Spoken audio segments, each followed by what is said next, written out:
Hi friends, இன்றைக்கி நம்ம rainy சீசனுக்கான ஒரு ரெமெடி தான் பார்க்க போகிறோம். ரெய்னி டைமில் கோல்ட் காஃப் இந்த மாதிரிலாம் அடிக்கடி வரும்.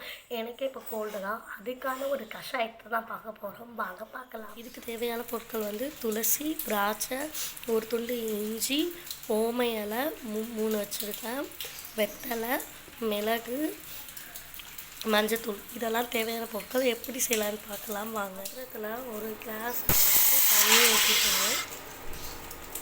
தண்ணி ஊற்றி துளசி, திராட்சை,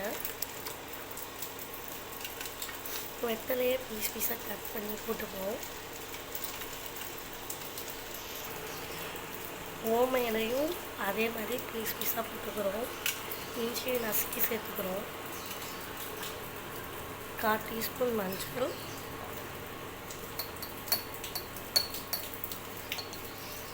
அரை டீஸ்பூன் மிளகுத்தூள்.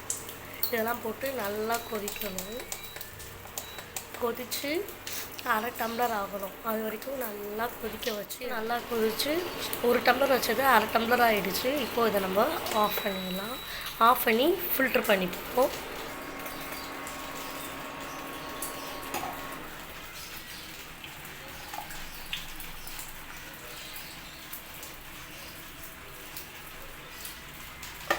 இதில் திராட்சைலாம் இருக்குல்ல, அதெல்லாம் நம்ம அப்படியே சாப்பிட்றலாம், வேஸ்ட் பண்ண வேணாம்.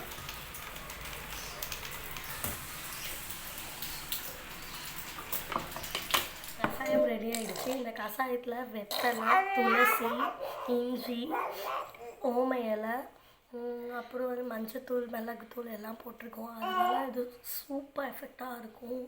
இது வந்து 1 டைம் குடித்தாலே போதும். இந்த கோல்டு எல்லாமே ரிலீஃப் ஆகிடும். நீங்களும் ட்ரை பண்ணி பாருங்கள். அதுக்கு முன்னாடி நம்ம துர்காஸ் லைஃப் சேனலை லைக் பண்ணுங்கள், ஷேர் பண்ணுங்கள், சப்ஸ்கிரைப் பண்ணுங்கள்.